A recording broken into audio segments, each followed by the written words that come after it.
kita menuju sambungan dengan Dr. Andrew. Baik, halo Dr. Andrew, Assalamualaikum. Waalaikumsalam. Suara saya terdengar, Kang Agus? Terdengar baik dok, jelas sekali. Suara saya juga terdengar dok ya? Terdengar tapi agak menggema. Agak menggema, baik. Tapi bisa ketangkap dok ya? Ya, bisa saya tangkap. Baik, baik. Baik dok, kita mulai acara kita hari ini. Assalamualaikum warahmatullahi wabarakatuh. Sahabat mata, kembali berjumpa di Bincang Mata, membuka jendela dunia dari Pusat Mata Nasional Rumah Sakit Mata Cicendo, Bandung. Katarak merupakan salah satu penyebab utama kebutaan, baik di Indonesia maupun di dunia. Seperti diketahui, penyebab katarak paling umum adalah karena penuaan. Oleh karena itu, angka kasus penyakit ini akan terus meningkat sejalan dengan meningkatnya populasi lanjut usia. Jalan satu-satunya untuk menyembuhkan penyakit ini total adalah dengan melakukan operasi katarak. Namun, banyak yang tahu apa yang harus dilakukan sebelum dilakukan operasi katarak dan apa yang harus dilakukan setelahnya. Terkait hal tersebut, hadir narasumber dari Pusat Mata Nasional Rumah Sakit Mata Cicendo, Dokter Mata Subspesialis Katarak Bedah Refraktif, Dr. Andrew M. Knoll, Spesialis Mata Konsultan, MKes. Apa kabar Dr. Andrew?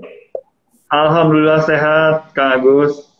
Alhamdulillah. Kelihatannya selalu semangat ya, meskipun sedang berpuasa saat ini ya dok ya? Ya, betul. Tidak boleh kendor dok. Baik. Terkait tema kita pada hari ini dok, seperti apa sih dok gangguan penglihatan karena katarak itu dok? Baik, jadi mungkin saya kembali ke definisi dulu sedikit. Jadi yang disebut dengan katarak itu adalah apabila lensa mata kita itu keruh, ya. Jadi di dalam mata kita itu ada jaringan yang namanya lensa mata. Dia itu ada beberapa fungsinya, diantaranya adalah meneruskan cahaya masuk ke bagian dalam dari mata, sehingga bisa diterima oleh saraf mata. Dia juga penting ketika kita melihat dekat, bisa mencembung atau berakomodasi, ya. Dan dia penting dalam status refraksi atau pembelokan cahaya. Nah, kalau lensa itu menjadi keruh, tentu itu bisa menimbulkan gangguan penglihatan. Yang khasnya, itu penglihatannya burem. Buremnya itu seperti ada asap, atau seperti berkabut, atau berawan, atau ya seperti begitu. Ya. Kemudian bisa juga disertai dengan keluhan silau. Ya. Pada beberapa pasien ada juga yang melaporkan adanya perubahan persepsi dari warna. Dan bisa juga dengan adanya perubahan dari ukuran kacamata yang sering, gitu. Berapa lama biasanya dok perubahannya itu dok? Jadi dalam waktu 4 bulan, ya 3 sampai 6 bulan itu ukurannya udah banyak berubah, banyak berbeda dari yang sebelumnya. Oh, gitu. progresif. Ya, jadi terus bertambah gitu. Padahal biasanya perubahan status refraksi atau ukuran kacamata yang paling sering itu biasanya pada usia sekolah. Karena memang pada saat usia sekolah kan ada banyak perubahan pada badan kita termasuk pada mata gitu. Nah, pada usia lanjut kalau ada ukuran kacamatanya kok malah cepat berubah gitu. Nah, itu harus curiga jangan ada katarak ya. Dan ini gejalanya itu mulai dari ringan dahulu. Mulanya tipis dulu, sebagian kecil dulu, nanti semakin lama itu menjadi semakin berat gitu. Jadi keluhan-keluhan atau gejala-gejala yang tadi menjadi terasa semakin berat. Baik. Intinya kalau kita punya lensa matanya keruh, kita harus waspada ya, jangan-jangan katarak itu ya dok ya. Ya. Nah, kalau katarak itu bagaimana bisa sih dok katarak itu bisa menyebabkan kebutaan? Ya, baik. Jadi yang disebut dengan buta itu ya, mungkin kalau secara umum kita menganggap buta itu kalau udah gelap sekali ya. Padahal kalau di kedokteran atau di bagian mata, gangguan tajam penglihatan itu biasanya kita ceknya dengan kemampuan kita melihat sesuatu tuh, melihat itu seperti apa. Ya, mulai dari melihat huruf biasanya pada jarak tertentu ya. Kemudian kalau huruf-huruf pada jarak tertentu nggak bisa, biasanya kita menghitung jari gitu. Ya, mulai dari jarak dekat dulu ke jauh. Nah, kalau kita tuh tidak bisa menghitung jari, jaraknya kurang dari 3 meter, itu sebenarnya per definisi itu sudah disebut buta. Gitu ya. Jadi udah gangguan penglihatannya yang berat gitu sebenarnya. Nah, katarak ini adalah salah satu penyebab kebutaan ya, baik di negara maju apalagi di negara berkembang seperti di Indonesia gitu ya. Nah, tadi kalau saya sampaikan kan gejalanya tuh seperti yang tadi disampaikan. Mulanya ringan, tapi nanti kalau kataraknya semakin berkembang, gejala itu juga dirasakan menjadi semakin berat gitu ya. Gangguan penglihatannya awalnya ringan, nanti menjadi makin berat dan makin berat sehingga bisa masuk ke kategori yang buta tadi. Jadi penglihatannya yang sangat terganggu gitu. Iya, iya. Dokter tadi yang menyampaikan dites dengan menghitung jari itu kalau dipraktikkan kayak apa sih, Dok? Ya, menghitung jari gitu. Jadi pasien itu ya biasanya kita kalau cek penglihatan namanya tes visus atau visual acuity, tajam penglihatan ya. Pada jarak tertentu biasa jaraknya sekitar 5 sampai 6 meter. Itu ada papan yang huruf, mungkin pernah lihat ya. Nah, diminta untuk baca dulu dari huruf paling gede makin lama ke paling kecil. Nah, kalau nggak bisa baca huruf yang paling gede, biasa kita mulai dari hitung jari. Ya, dimulai dari jarak 1 meter dulu. Diminta itu dia diacungkan jari. Bisa 1, 2, atau 5 biasanya. Diminta pasiennya untuk itu. Ya, jaraknya biasa mulai dari 1 meter dulu. Kalau 1 meter bisa, mungkin ke 2 meter, kemudian lagi 3 meter. Nah, kalau penglihatannya hitung jari ya nggak bisa atau nggak bisa lebih dari 3 meter, ya. Nah, itu udah masuk kategori buta. Gitu. Oh, gitu ya, Dok. Meskipun masih bisa melihat itu kategorinya sudah masuk buta ya, Dok. Betul, karena mungkin di awal yang buta tuh gelap sama sekali ya. Nah, itu kategori lebih berat lagi gitu. Nanti kalau gangguan penglihatan lanjut bisa sampai segitu.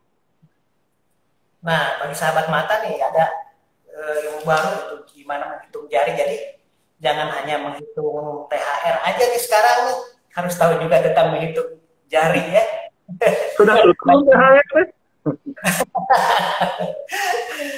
Ini, Dok, yang berisiko terkena katarak itu biasanya siapa saja sih, Dok? Ya, sebenarnya semua itu ada risiko bisa terkena katarak, tapi ada yang lebih berisiko. Ya, itu nanti kita kembalikan lagi ke apa sih penyebab dari katarak ya. Secara umum katarak bisa kita bagi dua, apakah katarak itu memang bawaan gitu atau kataraknya didapat ya. Yang paling sering itu biasanya katarak yang didapat. Nah, yang didapat itu bisa kita bagi-bagi lagi. Penyebab yang paling sering dari katarak yang didapat itu adalah karena usia lanjut. Gitu ya. Itu karena usia lanjut, jadi penuaan. Umur di atas 40 sampai 50 tahun, nah itu yang lebih berisiko. Gitu ya. Di atas 40 ya, Dok ya? Di atas 40 sampai 50 tahun. Nah, kemudian juga ada penyebab lain ya, penyebab lain dari yang katarak yang didapat yaitu pada apabila memiliki penyakit sistemik, misalnya diabetes mellitus.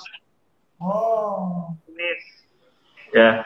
Kemudian ada lagi penyebab lain, misalnya penggunaan obat-obatan tertentu, misalnya obat-obatan golongan steroid gitu. Ya. Lalu bisa juga disebabkan karena misalnya matanya terbentur. Ya, itu bisa bikin lensa mata jadi keruh. Dan yang kelima mungkin karena adanya penyakit di dalam mata yang kronis atau menahun gitu. Seperti misalnya peradangan pada bagian dalam dari mata atau uveitis, itu juga bisa bikin lensa jadi keruh, jadi katarak. Yang paling sering yang didapat itu adalah karena penuaan usia lanjut. Jadi faktor, kalau tadi ditanya yang lebih berisiko, pasien-pasien yang usia lanjut. Usia lanjut ya, Dok ya? Baik. Nah, ini juga sahabat mata nih bagi yang saat ini mengidap diabetes juga harus sering kontrol karena ada potensi untuk terkena katarak, Dok ya? Betul. Kalau anak-anak, Dok, atau remaja itu punya resiko katarak juga nggak sih, Dok? Bisa, karena kan tadi kalau dilihat ya, katarak yang didapat itu kan ada dua yang besar, katarak bawaan atau katarak yang didapat. Nah, katarak yang didapat ini kan penyebabnya juga bisa macam-macam kan. Misalnya karena terbentur. Nah, apabila matanya terbentur tuh pada anak-anak gitu atau pada remaja, itu bisa bikin jadi katarak ya. Nah, kalau kembali lagi ke yang atas, tadi kan penyebab juga bisa karena bawaan begitu ya. Genetik ya, Dok. Nah, jadi bawaan tuh dari sejak lahir itu bisa sudah ada yang memang dari awal sudah berat, tapi ada yang mungkin awalnya ringan dulu, tapi nanti ketika anak-anak atau ketika nanti dewasa muda, remaja atau dewasa muda baru semakin tebal baru mengganggu untuk penglihatannya. Ya, itu jadi sebenarnya semua usia itu ada risikonya. Kelihatan nggak sih kalau anak-anak itu bayi misalnya secara kasat mata kita ngelihatnya kok ini keruh. Kalau kataraknya ringan, mungkin masih belum bisa dilihat dengan kasat mata. Tetapi kalau kataraknya sudah semakin lanjut, Sehingga hampir seluruh bagian lensanya menjadi keruh, itu kelihatan di bagian pupil atau bagian tengah anak-anakan mata gitu, kelihatan tuh tengah-tengahnya warnanya putih gitu. Nah, jadi bagi sahabat mata yang memiliki anak atau bayi itu, ketika matanya putih jangan dianggap sepele ya, atau biasanya kalau mohon maaf di pedesaan suka menganggap itu anugerah gitu ya, warnanya eksklusif beda sendiri gitu yang sebelah, padahal siapa tahu itu gejala katarak ya dok ya. Ya, bahkan pada anak-anak atau bayi gitu, ada pupil dengan warna putih gitu, bisa macam-macam, bisa katarak atau penyakit mata yang lain. Bisa juga misalnya retinoblastoma atau tumor pada bagian dalam mata. Atau misalnya pada mata juga, kadang juga bisa seperti itu ya. Oh, ternyata. Jadi harus periksa gitu. Betul, betul, betul dok.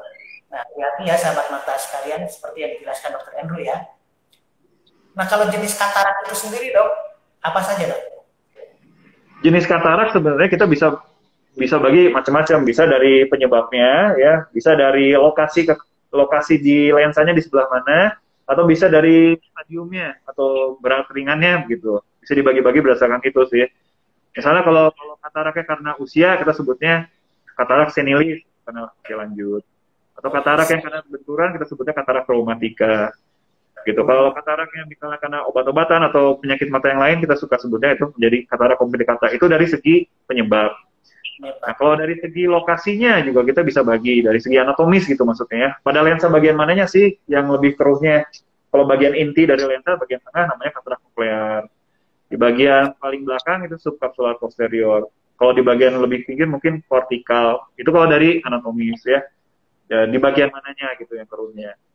Bisa juga dari maturitas atau tingkat kematangan. Jadi kalau masih awal-awal, masih sebagian lensa, kita sebutnya kataraknya imatur, belum matang gitu. Tapi kalau udah seluruh bagian lensanya, kita sebutnya kataraknya matur, sudah matang, seluruh bagian lensa sudah keruh. Nah, kalau sudah keruh, kalau kita biarkan terus, dia bisa kayak sama, mungkin analoginya seperti buah ya, bisa kayak busuk begitu. Bisa menjadi stadium hipermatur, ya. Dan kalau udah stadium hipermatur itu bisa menyebabkan penyakit mata yang lainnya gitu. Busuk gitu dok ya, cenderung ke busuk ya. Istilahnya mungkin kalau kita menganalogikan seperti begitu ya. Jadi kalau sudah matang kemudian dibiarkan berbulan-bulan atau bertahun-tahun, ya itu ada risiko bisa timbul penyakit mata yang lain, misalnya glaukoma atau uveitis atau peradangan pada mata gitu. Baik. Baik dok, di sini ada sahabat mata yang bertanya nih dok, izin di ini ya dok ya. Silakan. Dari awal bikin nih dok, cara mencegahnya bagaimana sih dok, katarak atau seperti itu dok? Ya, baik. Nah, cara mencegahnya nanti kembali lagi ke penyebabnya ya. Tadi kalau yang didapat ya penyebabnya itu kan kurang lebih ada 5. Yang pertama itu karena usia lanjut. Kalau penuaan itu kita nggak bisa atur. Itu pasti nanti akan terjadi ya. Yang berhubungan dengan penuaan ya, yang bisa kita atur adalah faktor merokok atau faktor paparan ultraviolet. Artinya begini, kalau kita sering bekerja di luar ruangan, terkena sinar matahari, misalnya bertani, berkebun, nelayan ya. Nah, itu sering terkena paparan ultraviolet tuh. Untuk mencegahnya, ya kita misalnya pakai caping misalnya, atau pakai kacamata yang ada filter sinar ultravioletnya. Itu tujuannya untuk mencegah. Gitu ya. Itu yang bisa mungkin berhubungan sama usia. Nah, penyebab yang lain tadi, kan ada penyebab berikutnya karena kencing manis atau diabetes mellitus. Mencegahnya gimana? Caranya adalah dengan mengatur, meregulasi gula darahnya. Apabila gula darahnya dalam rentang yang normal, itu kita berharap supaya juga tidak menjadikan lensanya menjadi keruh begitu. Dia tetap jernih. Kemudian tadi kan katarak juga bisa disebabkan karena benturan. Ya. Nah, jadi pada pekerja-pekerja yang berisiko, misalnya dia pekerja bangunan, itu menghancurkan batu, gitu dan sebagainya. Ketika bekerja harus pakai kacamata pelindung. Itu tindakan pencegahannya supaya nggak terbentur kena mata. Terus tadi kan penyebabnya bisa juga karena obat-obatan, ya. Nah, ada obat-obatan yang paling sering tuh penyebabnya obat golongan steroid, gitu. Obat golongan steroid itu disebutnya kayak obat dewa. Jadi kalau makan obat itu segala macam penyakit keluhan bisa hilang. Kita tuh sering kali dicampur pada obat-obatan ya, kadang-kadang pada jamuan-jamuan tertentu. misalnya jamu-jamu pegel linu begitu yang tidak ada BP POM-nya begitu ya, nggak jelas itunya. Itu memang suka dicampur. Kalau dimakan emang enak, pegel-pegelnya hilang begitu. Nanti kalau ada pegel lagi minum lagi. Nah, kalau makan itu terus-menerus bisa bikin jadi lensa keruh salah satu kataraknya. Jadi mencegahnya jangan makan obat yang sembarangan gitu. Gitu Nah, kurang. bagi sahabat mata nih penting banget nih dok. Maksudnya ketika kita menggunakan obat-obat tradisional seperti itu harus dicek pertama, itu betul kata dokter Edu mungkin ya. Ada BP POM-nya ya dok ya. Ya. Itu yang pertama. Baru terkontrol memang. Sembarangan campur-campur begitu ya dok ya. Ya, jadi memang obat-obatan seperti ya betul betul. Dan tadi obat-obatan seperti itu memang kadang-kadang kita akan berikan pada kondisi tertentu, pada indikasi tertentu. Tapi biasanya kan dokter akan memberikan batas waktunya dan batas dosisnya. Nah, yang menjadi masalah itu dibeli sendiri. Kan tidak terkontrol berapa lamanya dan berapa dosisnya. Dan itu jadi faktor itu bisa bikin keruh katarak. Keruh lensa jadi katarak. Ya. Jangan-jangan di rumah juga suka ada yang begini dok, misalnya ada obat tetes yang orang tuanya nih, terus anaknya misalnya sakit mata, langsung aja dipakein tuh obatnya yang orang anaknya ini pakai aja bapak punya, beresiko banget ya dok ya. Ya, jadi harus dilihat obat juga kan ada golongan-golongannya begitu ya. Obat tetes juga sama. Ada yang memang obat tetes boleh dipakai secara umum. Biasanya tuh si botolnya tuh ya kalau yang mini dose ya, kemasannya mini dose. Kalau botolnya warna putih ya atau bening atau warna biru itu biasanya relatif aman. Tapi yang harus hati-hati itu kalau botolnya warna pink, merah atau warna kuning. Nah, itu biasanya obat-obatan yang harus diberikan sesuai petunjuk dokter gitu ya. Oke. Ini juga ada yang bertanya dok, dia bayi yang glaukoma bawaan lahir nih dok, apakah beresiko juga terkena katarak atau enggak dok? Silakan dok. Glaukoma yang boleh diulang gimana? Jadi bayinya itu glaukoma sejak lahir glaukoma, apakah beresiko juga dengan katarak? Ya. Jadi katarak itu kalau dibiarkan ada risiko bisa menyebabkan jadi glaukoma atau tekanan bola mata yang tinggi. Glaukoma sendiri juga kalau dibiarkan juga sama, dia bisa risiko juga menyebabkan lensa menjadi keruh, jadi katarak begitu. Ya, jadi ya glaukoma pada bayi pada bawaan kalau dibiarkan terus-menerus juga bisa menyebabkan lensa menjadi keruh atau jadi katarak. Ya. Baik, ini juga ada yang bertanya nih dok. Saya mempunyai keluhan mata minus 4 kanan dan kiri 3,5 dan silinder 1,5, sama memiliki permasalahan mata juling keluar.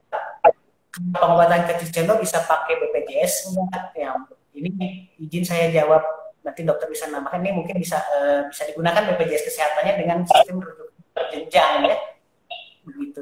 Tapi dengan kondisinya seperti yang disampaikan tadi bisa beresiko juga katarak.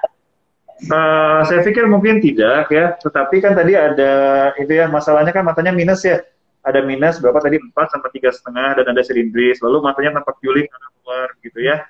Nah itu nanti kita kan bisa menggunakan BPJS ya rujukan berjenjang, karena di Cicendo kan PPK 3, jadi perlu ke PPK 1 dulu, lalu nanti ke PPK 2, lalu ke PPK 3. Ceritakan saja bahwa ada keluhan mata juling begitu ya. Nah, biasanya kalau di PPK 2-nya bisa menangani, nanti akan mungkin diselesaikan di sana. Tapi kalau tidak, akan dirujuk lagi sampai ke Cicendo dengan menggunakan BPJS. Ya nanti ada bagiannya namanya kalau untuk mata juling tuh bagian strabismus. Jadi berbarengan dengan bagian pediatrik oftalmologi, PO dan strabismus, pediatrik oftalmologi dan strabismus untuk mata juling ya. Baik dok. Dari sahabat mata Eng Lien Jiao mau tanya dok, apakah penyakit Stephen Johnson yang kena mata itu bisa sembuh nggak katanya dok? Silakan dok. Maaf, penyakit apa? Boleh diulang kurang jelas. Stephen Johnson dok. Terus kena mata bisa sembuh nggak? Ya, jadi Stephen Johnson itu kan adalah suatu kumpulan gejala ya, karena ada reaksi alergi biasanya penggunaan obat-obatan tertentu, dan dia memang bisa mengenai kulit dan mengenai mukosa termasuk mata gitu. Bisa terkena Stephen Johnson gitu ya, Stephen Johnson syndrome. Nah, di mata itu memang bisa cukup berat gitu ya, bisa ada apa namanya mata merah, ada perlukaan, dan nanti adanya perlengkatan-perlengkatan pada mata, bisa sampai penglihatan menjadi buram dan sulit membuka mata, itu bisa terjadi seperti begitu ya. Nah, penanganan yang segera ya dan komprehensif, artinya menyeluruh, gitu, termasuk juga ke bagian mata, begitu konsultan, itu biasanya bisa meminimalisir gejala-gejala yang berat ya. Nah, kalau sudah terjadi, mungkin akan coba ditangani, tergantung dari masalah apa yang muncul, gitu ya. Karena tadi saya sampaikan mungkin bisa ada perlengketan dari kelopak mata ke bola matanya, yang mungkin perlu dilakukan tindakan untuk membebaskan perlengketan itu. Atau misalnya ringan saja, misalnya berupa mata kering, mungkin kita hanya berikan obat tetes mata yang isinya seperti air mata buatan. Jadi tergantung kondisinya. Iya, iya. Lanjut dari sahabat mata Hafiz, Algifari nih dok. Mata saya itu ada selaput merah, udah lama gak hilang-hilang. Apa gejala katarak atau gejala penyakit lainnya dok? Ya, jadi kalau pada katarak itu ya, biasanya itu tidak disertai dengan mata merah. Tidak ada juga rasa nyeri. Ya, karena lensa itu adanya di bagian dalam dari bola mata. Ya, di bagian depan tapi di bagian dalam dari mata. Nah, kalau ada mata merah, itu biasanya lebih ke permukaan mata, gitu ya. Jadi juga kalau selaput itu salah satu keluhan yang sering juga. Ya, mungkin di bagian putih dari bola matanya menjadi merah dan seperti ada selaput begitu ya. Kalau itu sih bukan katarak, itu biasanya mungkin pterygium, tapi baiknya diperiksakan dulu untuk dipastikan benjolan tadi itu apa sih. Tapi sudah pasti bukan katarak. Baik. Baik, dilanjut dengan pertanyaan dari sahabat mata Aris Hernandez. Kalau anak umur 8 tahun, katanya dok nih, kalau di operasi katarak itu pakai biusnya lokal apa bius umum katanya? Silakan dok. Baik, ya. Jadi pada anak-anak ya, tentu saja. Jadi, begini, operasi katarak itu biasanya biusnya bius setempat, bius lokal. Bahkan cukup dengan bius ditetes saja dengan apa namanya? Sekarang itu biasanya namanya operasi katarak dengan fotoemulsifikasi. Sayatannya kecil pada kornea. Biasanya cukup dengan obatnya ditetes saja, gitu. Ya, obat biusnya ditetes saja. Jadi bius lokal. Tetapi pada kondisi-kondisi tertentu kita harus tambah biusnya. Bahkan bisa sampai bius total atau pasien nanti tidur. Nah, pada anak-anak ya tentu itu kan belum kooperatif atau belum ada kerjasama. Jadi pada saat operasi kalau biusnya setempat, tentu perlu ada kerjasama dengan pasien, harus tenang pasiennya mengikuti instruksi dokter. Nah, pada anak-anak ini kan belum bisa kita dapatkan. Jadi biusnya itu lebih dilakukan bius total. Baik. Baik dok, menyapa juga sahabat mata, ini ada yang bergabung dari MQTV juga nih dok, ternyata dok. Halo dari sahabat mata dari MQTV, selamat bergabung dengan bincang mata sakit mata Cicendo Bandung. Baik dok, kita lanjutkan pertanyaan selanjutnya dari Haidar Mawan. Apakah floater pada mata bisa hilang nggak? Nah ini mungkin kaitannya dengan penyakit lain mungkin dok ya. Tuh, floaters itu mesti dilihat dulu penyebabnya apa ya. Yang sering ya itu biasa bisa terjadi muncul pada orang yang menggunakan kacamata minus gitu ya. Lalu juga sering juga karena usianya usia lanjut. Itu kita mungkin juga terjadi floaters ya. Jadi dipastikan dulu penyebabnya dari mana. Tapi bisa juga gejala dari suatu penyakit yang lebih berat gitu. Ya. Kalau ringan saja ya, biasanya sih dia tidak mengganggu floaters itu ya. Dan biasanya kita bisa melihat kalau ada latar belakang polos. Jadi floaters itu apa sih? Floaters itu melihat sesuatu yang melayang-layang ya, bisa berupa titik atau kayak rambut gitu atau bulat ya, warnanya agak hitam tapi mungkin hitamnya pudar gitu. Kalau kita melirik tuh dia ikut pindah-pindah, jadi seperti terbang-terbang, makanya kita floaters atau yang kayak terbang-terbang gitu. Lalat gitu dok. Iya, betul, seperti lalat gitu. Makanya nama itunya musculifolianthus. Seperti ada lalat di lapang penglihatan, tapi waktu ditangkap tuh nggak ada gitu. Seperti begitu ya. Biasanya gampang kalau kita ngeliat latar belakang polos atau ngeliat ke langit. Nah, biasanya umumnya penyebabnya yang tadi, dan biasanya itu ringan saja. Nah, itu mungkin biasanya menetap. Kalau kita lagi melihat ini biasanya nggak terlalu ada itu. Tapi kalau diperhatikan ternyata itu ada. Ya, tetapi dia bisa juga dari suatu penyakit yang lain yang berat. Biasanya kalau ada tanda-tanda seperti ini kita harusnya periksa. Jadi apa? Misalnya floatersnya pertama itu bertambah banyak. Ya. Yang kedua, kalau disertai sama tiba-tiba seperti ada kayak kelihatan cahaya, kayak ada lampu blitz. Padahal nggak ada sumber cahaya. Ya, kayak lampu blitz gitu. Ya. Atau yang ketiga, kalau disertai juga dengan penglihatan yang menurun. Jadi buram penglihatannya. Ya, khas ya. Yang khas adalah apabila penglihatan seperti ada tirai yang menutupi, bisa dari atas, dari samping atau dari bawah, seperti ada tirai. Nah, kalau ada tanda-tanda seperti itu, salah satu dari gejala-gejala tadi itu baiknya lakukan pemeriksaan untuk memastikan penyebab fokusnya apa. Secara umum sih biasanya ringan. Ini mungkin ada kaitannya nih dengan pertanyaan berikut nih, Dok, dari Fani Toruan yang disampaikan tadi. Kalau mata mulai menurun, penglihatannya mulai buram dan sering nyeri seperti saraf mata kayak tertarik, apakah berbahaya? Ya, apa namanya? Mesti diperiksa dulu. Mesti diperiksa dulu ya. Penglihatan buram itu umurnya nggak disebutkan ya, umur berapa ya? Tidak disebutkan. Kan ya, lalu ada keluhan-keluhan seperti saraf tertarik dan sebagainya, belum tentu gejala yang berat, bisa saja ringan misalnya karena kelelahan ya, apakah dia pengguna gadget di depan komputer yang lama dan sebagainya, kemudian buramnya juga yang ringan mungkin apakah memang harus pakai kacamata dan sebagainya, ya, harus dipastikan dulu, belum tentu sesuatu yang berat, harus dipastikan dulu, diperiksa saja. Baik, demikian sahabat mata Panito. Jangan juga ada yang bertanya begini ya, mata kelihatan buram tapi kalau lihat uang jelas katanya itu, atau punya gejala yang lain mungkin ya, Dok, itu ya. Itu sehat, masih sehat tuh gitu berarti aman. Baik, berikutnya nih, Dok. Nah, kalau katarak itu bisa dideteksi sejak dini nggak sih, Dok? Ya, jadi tentu bisa ya apabila dilakukan pemeriksaan ke tempat-tempat yang ada dokter matanya, begitu, alatnya cukup lengkap ya. Karena kan deteksi dini berarti pada kondisi-kondisi yang awal.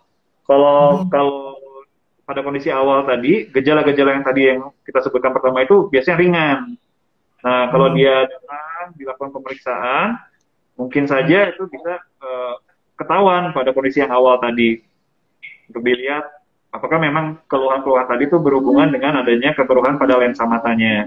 Karena kalau periksa di dokter mata nanti alat-alatnya cukup lengkap ya, bisa dilihat lebih detail tuh pada kedua matanya bagaimana kondisi lensa. Ya. Baik, Dok.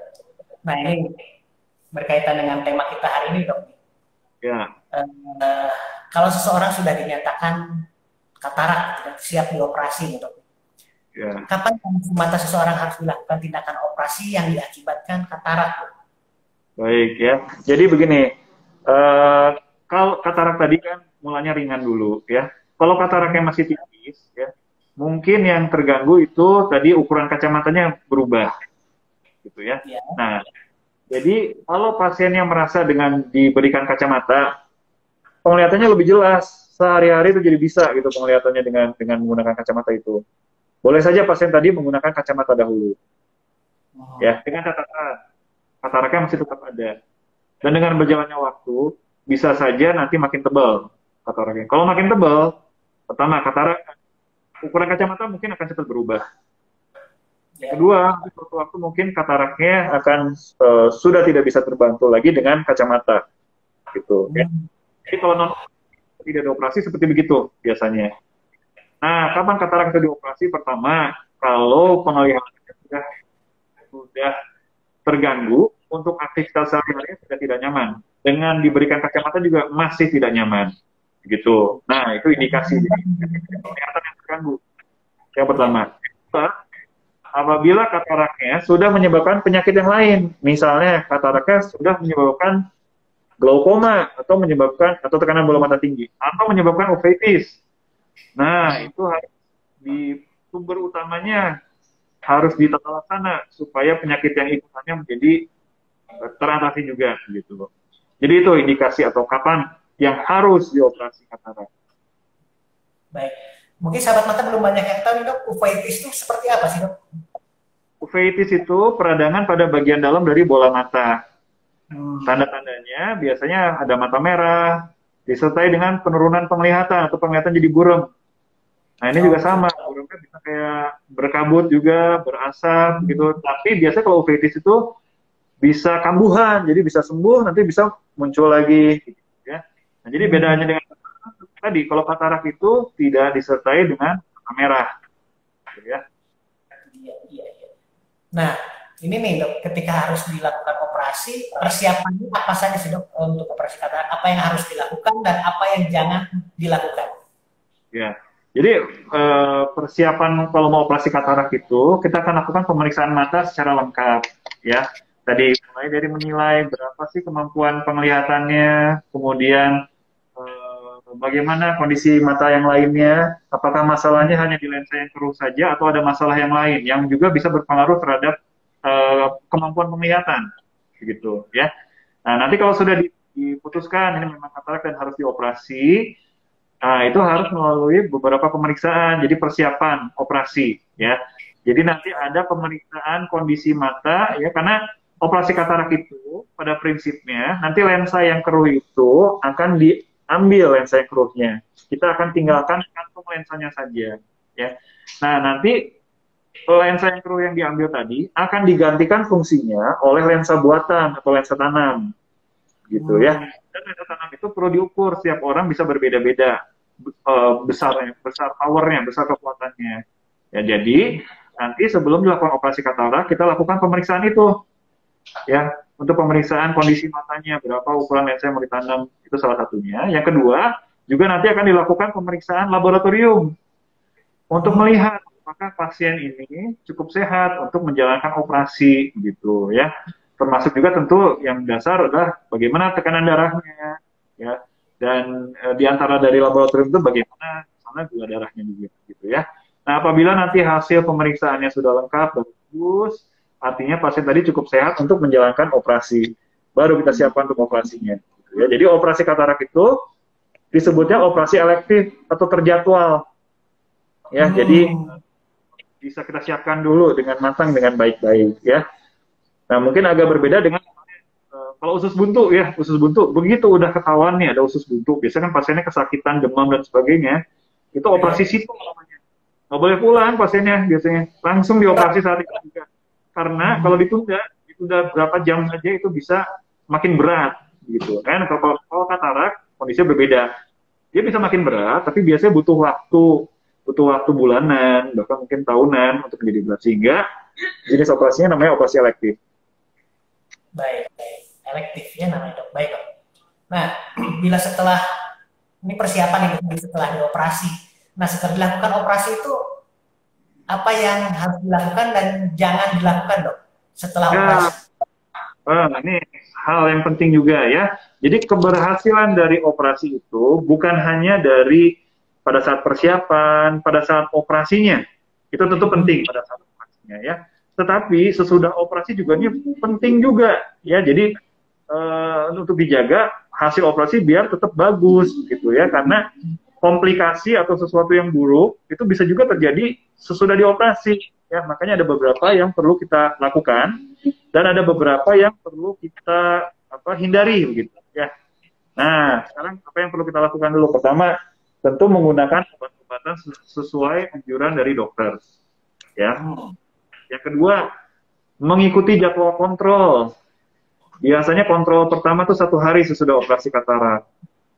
Lalu bila kondisinya bagus, berikutnya 1 minggu setelah operasi. Dan bila kondisinya masih bagus, nanti kontrol berikutnya adalah 1 bulan setelah operasi. Jadi kontrol atau periksa lagi itu untuk melihat bagaimana tuh hasil operasinya, apakah ada tanda-tanda yang berbahaya gitu yang perlu segera dilakukan tindakan. Ya. Terus kemudian juga mata yang sudah dilakukan operasi itu perlu ditutup dengan biasanya dop plastik yang bening dan dipakai plester begitu. Jadi terlindungi, tapi pasien tadi bisa melihat melalui dop yang bening tadi. Ya, dan itu harus dipakai pada saat tidur, pada saat mandi, dan pada saat keluar. Ya, kalau di rumah misalnya bersih mau dibuka boleh, tapi lebih aman itu masih dipakai, terutama 1-2 minggu pertama. Ya. Lalu, nah, kalau mau tidur bagaimana? Tidur, kalau terlentang enggak silakan. Kalau mau miring, misalnya mata yang sebelah sini yang dioperasi, ya kan tidur tadi pakai dop plastik. Nah, miringnya ke sisi yang sebelah sana dulu. Ya, jangan ke sisi yang sini, bisa ketindihan. Ya, walaupun udah pakai, tapi usahakan ke sisi. Jadi boleh, jangan kayak gedebok pisang tidurnya gitu ya. Boleh miring, udah dioperasi katarak, sakit-sakit badan, kasihan, gitu ya. Kemudian Melatih. kemudian nanti juga ini, kalau misalnya kadang-kadang suka ada kotoran mata ya di pinggir-pinggir dari kelopak mata. Nah, itu kalau mau membersihkan, bisa pakai kapas tapi dicelup air dulu jadi lembab ya, serat-serat kapasnya nggak kemana-mana. Tentu airnya air yang tadinya matang begitu ya, tapi sudah didinginkan, ya, dicelup ke sana, tetap cuci tangan dulu ya. Kemudian bisa bersihkan, tapi jangan sampai airnya masuk ke dalam mata ya. Jadi kalau ada kotoran bisa dibersihkan seperti itu. Kemudian, nah, kalau misalnya keluar ruangan, terus dirasakan silau, boleh menggunakan kacamata yang gelap, sunglasses begitu, ya. Kemudian, kalau aktivitas ringan harian, mah nggak, silakan, boleh, terutama seminggu pertama aktivitas ringan itu boleh, ya. Makan minum gimana? Makan minum nggak ada pantangan, ya disesuaikan dengan kondisi tubuhnya. Misalnya, kan kalau ada kencing manis itu atau diabetes mellitus perlu diatur kadar gulanya, ya. Kalau darah tinggi mengatur, tapi nggak ada pantangan secara umum. Justru dianjurkan cukup minum, cukup makanan yang berserat, misalnya buah-buahan, sayur-sayuran, sehingga tidak ada kesulitan untuk ke BAB, buang air besarnya, gitu. Jadi tidak perlu mengedah, gitu. Ya. Kemudian bagaimana nonton TV, buka handphone, lihat gadget gitu, enggak, silakan. Kalau nggak ada keluhan silau, boleh silakan. Ya, itu hal-hal yang dilakukan. Ya.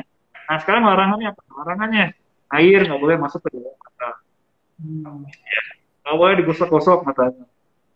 Kemudian jangan sampai terbentur matanya, makanya kan pakai pelindung dok itu ya. Kemudian ya jangan aktivitas yang berat dulu, olahraga yang berat jangan dulu sampai 1 bulan deh, gitu ya. Seminggu pertama. Ya. Kemudian jangan mengangkat benda yang berat-berat ya, khususnya lebih dari 15 kilo gitu, jangan dulu. Lalu apabila muslim, mungkin apabila sujud ya, seminggu pertama baiknya isyarat dahulu, gitu. Pada wanita jangan menggunakan make up dulu di sekitar mata 2 minggu pertama. Kemudian berenang, termasuk mungkin olahraga yang berat ya tadi, jangan sampai 1 bulan dulu, jangan dulu. Nah itu jadi apa saja anjuran dan larangan, ini hal yang penting ya. Ya, pokoknya harus patuh dengan apa yang disampaikan dokter ketika harus selesai operasi ya, jangan sampai kita melanggar, nanti keberhasilan operasinya menjadi tidak baik gara-gara kita melanggar aturan. Setelah operasi justru penting ya dok, karena di rumah itu tanggung jawab ada pada diri kita sendiri ya dok ya. Ya betul, dan tentu saja ini pasien sebelum pulang ini akan diedukasi atau diajarkan cara-cara seperti ini. Gitu. Edukasi dan harus patuh, itu kuncinya, harus patuh. Baik nih dok, ada yang bilang nih dok, katarak itu bisa disembuhkan tanpa operasi. Bagaimana menurut dok?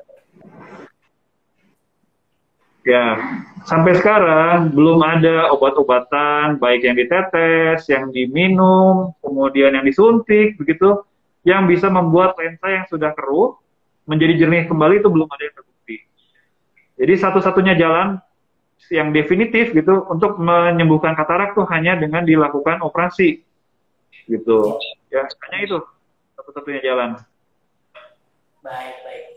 Udah jelas ya sahabat mata bahwa mungkin sering bertanya, bisa nggak sih dok tanpa operasi? Bisa.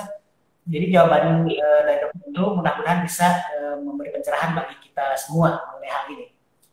Nah ini dok, kapan sih sebaiknya seseorang itu memeriksakan kesehatan matanya dok? Mungkin secara umum. Ya, secara umum ya, jadi jangan menunggu ada penyakit dulu baru datang periksa ya. Pada saat kita sehat, kalau bisa periksa. Dianjurkan minimal setahun sekali. Setahun sekali dilakukan pemeriksaan. Jadi dicek apakah mata kita tuh benar-benar sehat. Ya, jangan-jangan mulai gejala-gejala sesuatu gitu. Jadi disarankan setahun sekali dilakukan pemeriksaan kondisi mata. Kalau ada keluhan, baiknya segera dilakukan pemeriksaan. Apalagi ada keluhan, nggak ada keluhan pun 1 tahun sekali dianjurkan untuk pemeriksaan mata secara berkala. Baik dok. Nah ini dok, bagaimana sih pencegahan agar kita tidak mengalami katarak? Mungkin bisa direview tadi yang awal. Ya, jadi pencegahannya nanti kembali lagi dari penyebabnya begitu ya. Kan penyebab yang paling sering tuh penyebab ada 5 ya. Ada usia, kemudian kencing manis, ya diabetes mellitus, ada obat-obatan tertentu, terbentur atau penyakit mata yang lainnya ya. Nah dari usia kita nggak bisa mencegah penambahan umur, tapi yang berhubungan sama usia itu tadi ya paparan ultraviolet. Yang satu lagi tadi lupa saya, merokok juga itu bisa berhubungan dengan katarak katarak pada usia yang lanjut. Jadi mencegahnya itu. Yang kedua, kalau kencing manis ya mencegahnya adalah kita mengatur kadar gulanya dalam rentang yang normal, gitu ya, sehingga tidak menyebabkan lensa jadi keruh. Yang ketiga tadi penyebabnya karena obat-obatan tertentu ya. Nah, jadi jangan makan obat-obatan yang sembarangan, begitu ya. Harus hati-hati ya, karena obat kan ada kelas-kelasnya juga tuh. Kemudian yang karena benturan ya, jadi pada orang-orang yang bekerjanya berisiko terhadap terkenanya benturan, gunakan pelindung mata, gitu ya. Kemudian yang tadi yang terakhir karena penyakit mata ya, paling sering itu karena uveitis ya, itu bisa bikin katarak gitu. Nah jadi tentu kalau ada hal tersebut, ada keluhan di matanya harus periksa dan tuntaskan pemeriksaannya. Kurang lebih itu mungkin pencegahannya. Iya, iya. Oke dok, ini ada pertanyaan nih dok, menarik nih dok. Apakah kalau mata minus terus kena katarak nih dok? Matanya minus terus kena katarak. Kalau dioperasi apakah minusnya itu jadi hilang dok? Ya, pertanyaan bagus ya. Jadi kalau kita tadi menyimak penjelasan bahwa kita nih operasi katarak kan lensa yang ada akan diambil yang keruh itu dan akan dipasang lensa buatan, lensa penggantinya. Nah, lensa itu ada ukurannya, ada kekuatannya, gitu ya. Biasanya itu diukur ya supaya pasien itu lihat jauhnya, kalau bisa nggak pakai kacamata lihat jauhnya. Kalaupun harus pakai, harapannya kecil ukuran kacamatanya, gitu ya. Nah, kalau sebelumnya ada minus, itu bisa sekalian dikoreksi dengan operasi katarak itu. Karena tadi yang dipasangnya itu ada ukurannya. Gitu. Jadi bisa sekalian mengkoreksi minusnya. Tuh. Mungkin kan. Ya. Nah ini dok, lagi apakah mata minus 4 dan silinder bisa normal kembali? Karena saya merasa capek pakai kacamata, pengen kembali normal kayak dulu katanya dok. Ini mungkin bisa berkaitan dengan hal lain. Silakan dok. Tuh, jadi pilihannya dua. Ya. Yang satu adalah menggunakan alat bantu. Alat bantunya berarti bukan kacamata atau lensa kontak yang ada ukurannya. Ya, itu namanya alat bantu, ketika dipakai kan penglihatannya menjadi lebih jelas. Kalau dibuka ya kembali lagi. Ada pilihan kedua. Pilihan yang kedua itu dilakukan tindakan atau dilakukan operasi. Ya, ada macam-macam operasinya, tapi yang paling sering itu namanya dilakukan lasik. Lasik itu apa? Lasik itu kita akan menggunakan laser. Ditujukannya ke kornea mata. Kornea itu bagian paling depan dari bola mata. Ya, tempat sinar pertama kali masuk. Si lasernya itu nanti akan mengikis korneanya, akan merubah bentuknya jadi tipis dan kelengkungannya jadi berbeda. Nah, dengan bentuknya yang baru, nanti minus sama silindrisnya itu menjadi berkurang. Itu dilakukan lasik. Yang paling populer itu dilakukan lasik. Tentu ada syarat-syaratnya. Ya. Baik dok, menarik sekali dok. Terakhir nih dok, ada pesan bagi sahabat mata sesuai dengan tema kali ini, silakan dok. Ya, jadi pesannya adalah berkaitan dengan katarak ya. Jadi kita sudah simak ada gejala-gejala. Jadi gejalanya itu adalah umumnya pasien akan merasakan penglihatan buram seperti berkabut atau berasap atau berawan. Yang awalnya ringan, semakin lama semakin berat. Bisa juga disertai sama silau kalau kena cahaya, misalnya malam hari dalam berlawanan itu terlihat silau atau siang hari silau. Atau ada gangguan persepsi warna, jadi warnanya kok jadi agak coklat-coklatan atau agak putih, kayak agak kecoklat-coklatan gitu warnanya ya. Atau ukuran kacamata cepat berubah. Nah, kalau ada kondisi gejala-gejala seperti tadi, dan katarak itu tidak disertai mata merah atau nyeri, ya. Jadi kalau ada kondisi seperti tadi, baiknya lakukan pemeriksaan untuk memastikan itu kenapa tuh katarak atau bukan, ya. Yang kedua, itu satu-satunya jalan untuk menghilangkan katarak adalah dengan dilakukan operasi, ya. Perlu dilakukan persiapan dulu, apabila nanti baik itu bisa dilakukan operasi. Dan operasi katarak ya tadi kan umumnya tuh bius lokal, cuma ditetes saja. Dan biasanya itu outpatient, jadi nggak dirawat. Kalau kondisinya bagus, datang ya sudah dilakukan pemeriksaan sebelumnya, datang di hari H, setelah operasi istirahat sebentar terus bisa pulang. Besoknya kontrol lagi. Ya.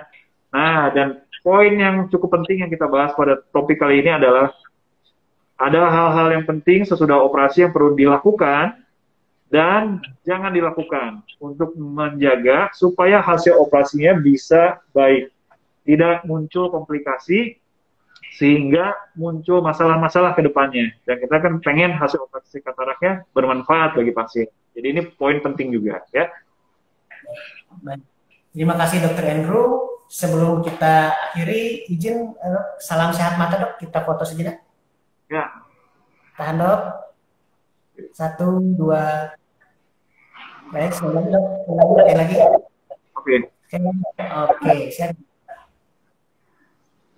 Satu, dua. Oke. Baik, demikian bincang mata kita kali ini. Narasumber yang luar biasa, Dokter Andrew. Semoga dokter senantiasa sehat, Dok. Juga sahabat mata semuanya ya. Jangan lupa ikuti Amin. bincang mata selanjutnya. Baik, terima kasih, Dok. Jangan lupa ikuti bincang mata selanjutnya dan follow IG rs.matacicendo, juga media sosial lainnya Facebook dan YouTube RS Mata Cicendo, Twitter @rs_matacicendo, dan dapatkan info-info kesehatan dan info penting lainnya di website www.cicendoeyehospital.org. Periksakan kesehatan mata segala, selalu disiplin, gunakan masker, menjaga jarak, mencuci tangan, menjauhi kerumunan, dan melakukan vaksinasi untuk mencegah penyebaran COVID-19. Baik, bincang mata pamit. Salam sehat mata. Wassalamualaikum warahmatullahi wabarakatuh. Terima kasih, Dok. Terima kasih, sahabat mata semua.